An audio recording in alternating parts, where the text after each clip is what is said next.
que de l'info, figurez-vous. C'est la revue de presse de Nicolas Canteloup. Et ils sont encore dans le studio et on ne s'en lasse pas. Fabien Amias est son invité. Voilà, je reçois Jean-Luc Mélenchon, donc une interview qui va se dérouler sous les meilleurs auspices, donc sans vouloir vous provoquer, Jean-Luc Mélenchon, tout en diplomatie, sans bien sûr vous enfoncer sur la pointe des pieds, la cravate, quoi ? Qu'est-ce qu'il a, la cravate ? C'est quoi ce chimagré, hein ? Alors, Jacques a dit, je me lève à l'Assemblée. Jacques a dit, je m'assois. Jacques a dit, j'applaudis. Que je sache, c'est pas Jacques a dit, c'est de Rugy. Hein ? Alors, s'il vous plaît, Namias, question suivante. Alors, on vous présente Monsieur Mélenchon comme étant, c'est pas moi qui le dis, mais on vous présente comme étant la grande gueule de cette Assemblée. Est-ce que... Non, mais attendez, s'il vous plaît, Namias. J'ai un cerveau, hein, j'ai une bouche. J'ai écrit 15 livres, pas vous, que je sache, Namias. Alors, un peu de respect. Question suivante. Alors, certains vous présentent... c'est pas moi qui l'ai dit. Certains qui vous présentent comme un être dangereux. C'est pas moi qui l'ai dit, c'est Manuel Valls. Écoutez, je n'en ai rien à foutre de ce que dit Monsieur Valls, ce triste personnage, hein, qui entre vous et moi incarne le reniement, le mensonge. Monsieur Valls, ce névrosé de l'islamisme qui espère que Mélenchon réponde pour exister. Je ne lui ferai pas ce cadeau. Question suivante, Namias.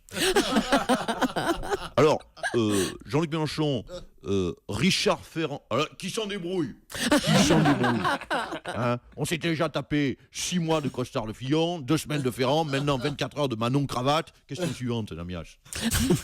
Alors, toujours bien sûr sur la pointe des pieds, Donald Trump, je veux pas le voir. Bon, alors, peut-être Thomas. Oui, alors moi j'ai une question. Sur la moralisation de la vie. La moralisation, commençons par la moralisation des médias, hein, de ces médias gorgés d'argent. Question suivante, intervieweur suivant, radio suivante. Bien, merci Jean-Luc Mélenchon, c'était toujours un plaisir de vous recevoir dans cette ambiance conviviale. À vous, Julie. Et bravo à Nicolas Canteloup pour la voix de Jean-Luc Mélenchon, c'était vraiment parfait. Je t'emmerde. Allez, enchaînons vite avec Marc-Olivier Fogiel. C'est lui qui est avec nous ce matin. Bonjour Marco. Bonjour à tous, bonjour à toutes. Hier, vous le savez, c'était la rentrée. Nous venons d'en parler des députés puceaux. François de Rugy, le nouveau président, ainsi que tous les petits nouveaux, étaient très émus par leur première journée, voire un petit peu tendus devant l'ampleur de la tâche. Et pourtant, j'ai la phrase magique pour les détendre. Ah bon ? Bah dites-nous Marco, on est curieux. Alors écoutez, si vous avez peur de ne pas être à la hauteur, n'oubliez jamais que Nadine Morano a siégé dans cette assemblée. Hein ? Vous voyez que tout de suite, je sens que je les ai tous détendus. Là. Enfin oui. Allez, on passe au titre, on vous écoute Marc-Olivier. Job de rêve, François de Rugy a donc été élu président de l'Assemblée nationale. Ce sera donc à lui d'assurer la bonne tenue des débats entre les députés En Marche de gauche, les députés En Marche de droite, les députés En Marche du centre. Oui, c'est pas un gros défi non plus du coup. Salut l'artiste Jean-Pierre Raffarin quitte la politique après 40 ans de vie de politique. Julie, Thomas, qu'est-ce qu'on retient de Jean-Pierre Raffarin ?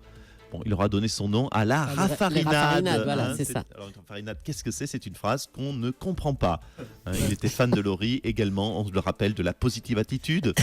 Et pas sûr que ça suffise pour la postérité. Il va nous manquer quand même. On salue Jean-Pierre Raffarin. Zéro logique. Une ancienne militante FN est jugée comme passeuse de migrants. Alors ça, c'est aussi absurde qu'un militant écolo qui est jugé comme trafiquant de 4x4. Ça n'existe pas. Hein. On n'arrête pas le progrès. L'empreinte digitale remplacera bientôt le code de la carte bancaire.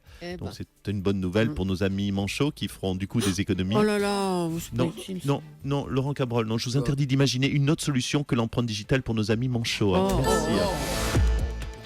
Tirage de portrait, Emmanuel Macron n'a toujours pas de portrait officiel. C'est vrai ça. Bah oui, c'est vrai. Vous savez que dès qu'un président est élu, il fait une photo officielle qui entre dans toutes les mairies. Et là, Emmanuel Macron, toujours rien. Ça peut paraître anecdotique, mais ça pose des problèmes aux mairies qui, en attendant, sont obligées de décider des cheveux sur la photo de Hollande pour faire croire que c'est Macron. Sauf que ça marche pas du tout. Hollande avec des cheveux, ça fait Martine Aubry, ça fait pas du tout Macron. Et puis dépenses publiques, Bruno Le Maire l'a annoncé. Bruno Le Maire va tailler dans les dépenses publiques. Et oui, mais il est obligé, Nono. Il a promis de passer sous la barre des 2,8% de déficit. En ce moment, on a tous les yeux braqués sur Bruno Le Maire. Donc, va-t-il passer sous la barre des 2,8 ? Le gars, il se rêvait Premier ministre. Il est danseur de limbo, en fait. Va-t-il passer sous la barre en même temps? Oui, en même temps, ramper à genoux, il sait faire, Bruno. C'est comme ça qu'il a intégré le gouvernement Macron. Oh, allez. Merci Marc-Olivier, à bientôt. Manuel Valls l'a annoncé, il quitte le Parti Socialiste. Bonjour Monsieur Valls. Oui, bonjour Madame Julie.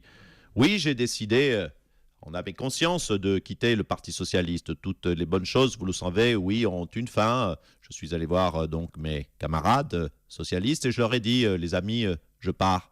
Nous nous sommes tellement aimés, ne pleurez pas. Et alors, je dois avouer qu'ils sont tous restés dignes. Ils n'ont pas pleuré devant moi, ni derrière d'ailleurs. Ils m'ont épaté. Ils ont fait comme s'ils s'en foutaient, voire comme s'ils étaient contents. Mais je sais que c'est la pudeur qui les pousse à simuler cette forme, oui, d'indifférence. en tout cas, on vous souhaite bonne chance dans votre nouvelle aventure, loin du PS alors. Et merci, Madame Julie. Par ailleurs, j'ai un scoop pour vous. J'ai décidé, de quitter Rihanna. Attendez, vous n'avez aucune histoire avec Rihanna? Oui, alors je n'ai aucune histoire avec le PS, ça ne m'a pas empêché de le quitter quand même. D'accord, merci Monsieur Valls. Jean-Pierre Raffarin a donc décidé de quitter la politique. Oui, bonjour à tous. Merci Monsieur pour ce Raffarin. petit mot en début de votre émission. Ça me touche. Oui, la politique, c'est fini. Politique is over. Is over. Yes, Jean-Pierre needs a no to politique. Bon, alors vous quittez la politique pour créer une ONG internationale chargée d'alerter contre le risque de guerre qui nous menace. Voilà, c'est exactement ça, le risque de guerre qui nous menace. Une ONG. Et pourquoi, me direz-vous? Eh bien, parce que je me suis aperçu d'une chose. Monsieur Soto, Madame, Monsieur Ricapa, je me suis aperçu d'une chose, c'est qu'il n'y a personne dans ce monde qui bouge tant, qui nous prévient quand une guerre va arriver. Monsieur Cabrol, par exemple, lui, nous prévient avec force, avec conviction, quand un orage va arriver. Mais quand une guerre arrive, personne ne nous a prévenus. Ouais, enfin bon, Ce vous manque, êtes... cette carence que je compte compenser. Non, grâce mais à mon ONG. attendez, vous êtes sûr qu'elle est indispensable, votre ONG, là? Mais bien sûr que mon ONG est indispensable. D'ailleurs, je commence tout de suite mon rôle, car j'habite déjà la fonction. Oula. Et je le dis, avec force, Oui. avec solennité, avec gravité. Attention, le Nicaragua. Il peut y avoir une guerre au Nicaragua. Attention, Israël, ça peut vous tomber sur la gueule. Moi, je serais vous au Nigeria, je me méfierais. Attention, le Soudan, ça veut péter. On me signale, oh là là, ça vient de tomber, un risque de guerre entre Thomas Soto et Patrick Cohen. Ah bon? Bon, on va arrêter là alors, hein. Merci C'est mon ONG Jean-Pierre qui Raffarin. est indispensable, peut-être un ONG. Merci d'être passé en tout cas. Je vous en prie. Ségolène Royal, tiens, on va vous accueillir maintenant. Bonjour. Alors, vous allez remplacer Michel Rocard au poste d'ambassadrice pour les pôles Antarctique et Arctique, puisque c'est lui qui, avant vous, occupait ce poste. Oui, je dois dire qu'il y avait urgence à remplacer Michel Rocard, qui avait ce poste indispensable. Michel Rocard, qui, je le rappelle, est décédé le 2 juillet 2016, donc vous imaginez l'urgence qu'il y avait à le remplacer. Hein, il y a déjà 1 an que ce poste est vacant. En plus, il était décédé d'une longue maladie, je dois le rappeler. Donc, c'est vous dire si le poste était très, très vacant. Hein. Donc, c'est un poste important. C'est je rappelle, l'intitulé Oui. de ce poste, c'est ambassadrice en Antarctique. Donc, on m'a envoyé tout de même une photo de mon ambassade. Ah, alors, c'est quoi? Mais écoutez, c'est une cabane sur le pôle Nord. Oui, je vais être bien entouré de pingouins. Attention, je le dis, attention, il y a des risques de guerre en Antarctique entre les pingouins et les manchots. Oui, Il y écoutez, a des ça va, rivalités, c'est bon. il y a des tensions. Oui, merci, Ils ne se Jean-Pierre sont jamais serré la main. Oui, non, c'est bon, Jean-Pierre manchots. Raffarin. Revenons à vous, Ségolène Royal, et à ce poste d'ambassadrice pour les pôles Arctique et Antarctique. Vous êtes contente, j'imagine, vous poursuivez votre combat écologique de cette façon. Oui, bien sûr, oui, je suis satisfaite, je suis contente, oui, Mme Polodi, oui, je me rêvais présidente et je deviens la reine des neiges. Livré, libéré, délivré, oui, et aussi emmerdé un petit peu aussi dans la chanson. Non, je suis contente, mais j'ai tout de même une crainte pour ne rien vous cocher. Ah bon, une crainte, mais laquelle? Bien dans l'Antarctique, j'ai peur de croiser un orque. un épaulard Hum. que j'aurais expulsé du Marineland d'Antibes. Ah, Hein, et qui se gèle les roustons là-bas, je ne suis pas sûr qu'il va bien m'accueillir. ah bah c'est un risque, oui, effectivement.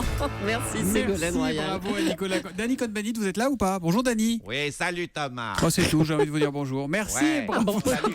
Et on se marie quand? J'ai déposé Ah. les bancs, Ah moi. oui. On fait ça dans 10 jours. Hein, ok. Vive le mariage pour tous. C'est ça. Merci et bravo aux auteurs de Nicolas également. Oui, bien sûr, Arnaud Demanche, Laurent Vassilian et Philippe Cavrivière.